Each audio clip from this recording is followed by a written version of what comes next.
Hello, I'm Dave Williams, and I'm here today with Dr. Jim Hudson. We're going to be discussing motivation, and specifically motivation for staying with self-care behaviors long-term.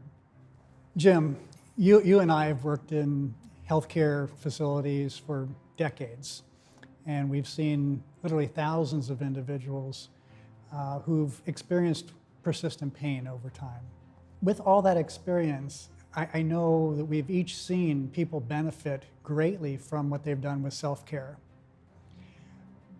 The problem often, though, is that while many people benefit, it's hard to stick to the self-care behaviors over time. And so the logical first question would be, well, what can you do to motivate people to stay with self-care long-term? But maybe the more important question is, what are some of the barriers that you've seen get in the way of people's motivation or people being able to stick with self-care over time? Sure, and that's always a big issue whenever you're treating patients is, we're each individuals and we each have the things that really motivate us and those that really turn us off. And sometimes people in pain are actually disadvantaged by the fact that it gets them out of things that they don't really want to do anymore. I've seen this with a number of women who have really spent themselves in caring for family and the house and doing so many things that they get burned out. And then they get injured and suddenly the family treats them differently and doesn't expect as much. And they find that the stress level goes down. And this really works against getting them motivated to get better. And so sometimes that's going to take really dealing with that issue again and saying, maybe you should never go back to the way you were before. Maybe your path to improving and to getting your pain under control is to admitting that you were doing too much. And you've got to turn more things over to the family. And sometimes the family will be really motivated by that too. They've lost their mom and they want that back. And if they have to do more, they may be willing to do that. So it really is a family dynamic situation. I've also seen it in work situations where someone was working so hard that they didn't have time for their family. And when they get injured and they're taken off work or maybe reduced hours, that now they have more time for the things that really motivate them.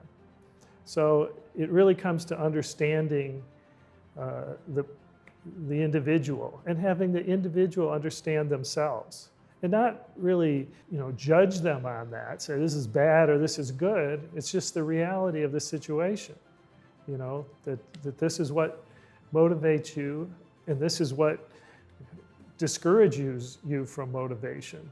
And how can we work with those things to get them in a better control so that you can live with your pain better? Sometimes people want to engage in certain behaviors like walking or whatever, but they're afraid that if they do something like that, it could bring the pain back. Have you experienced folks like that? Absolutely, absolutely. I remember the people that, really were, in some sense, they were disabling themselves by their fear of pain. He says, if I do that, I'm going to hurt so bad, I never want to do that again. And it takes being very slow and increasing their activity. And we had a woman with fibromyalgia that had been told by a neurologist that this was going to end up putting her in a wheelchair. And she was terrified of that, understandably. And so what happened was, when we brought her in, we began to show her little bit at a time that she could do more than she thought. And that by also educating her about her diagnosis of fibromyalgia, that there's really not a good evidence that this really is going to result in any significant disability if you can get back to exercising and keeping yourself in good health overall. So certainly there are ways where that very much comes into play. Yeah, I've noticed that a lot of times folks will remember what worked well for them when they had an acute injury or had acute pain of some type. And when you have acute pain, resting is usually, it can be a good thing. Kind of staying, not going out and being as active as you used to be, maybe isolating yourself or getting more rest, getting better sleep or whatever for a short period of time, kind of works for acute pain. And so people remember what worked, and so they're more likely to think, well, if it worked for that type of pain, it's going to work the same for chronic pain. And what we find is that sometimes the things that work for acute pain are exactly the wrong thing for more persistent or chronic pain. The idea of resting and not doing anything, for example. No, exercise actually is a good thing for chronic pain. And socializing, getting out of the house, doing things with people, staying active and engaged in work or play or with family is actually a good thing for chronic pain.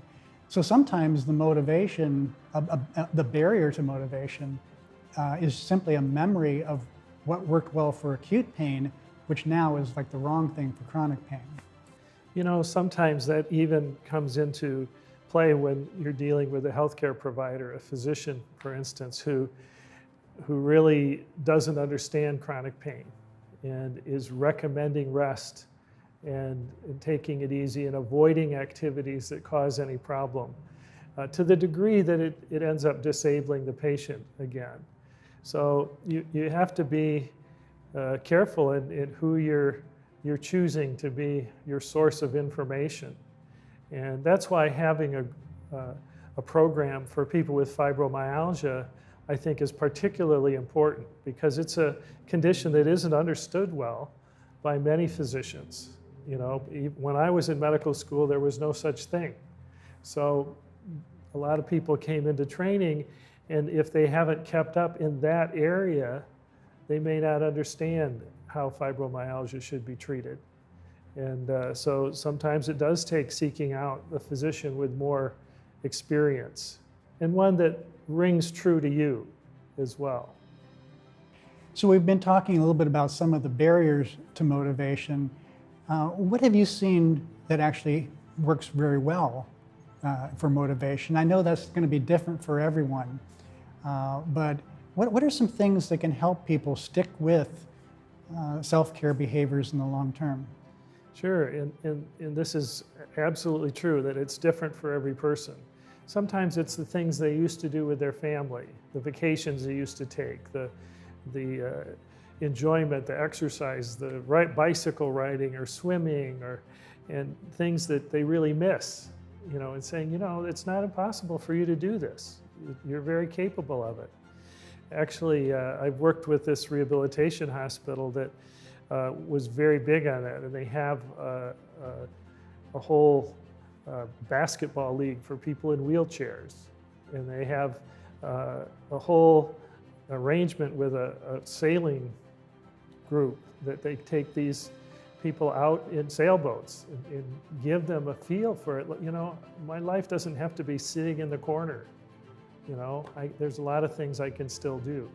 And especially in people where chronic pain is the problem, that isn't a disability the way that a spinal cord injury is. And often you'll find spinal cord injured patients who, even though their body won't work as well as a chronic pain patient, they're out there doing more than the chronic pain patient whose body will work. They're not paralyzed, they haven't lost a limb, but the pain is blocking them, and pain doesn't have to do that. But they need to understand that, and they need to try it a little bit at a time so they don't get that fear back.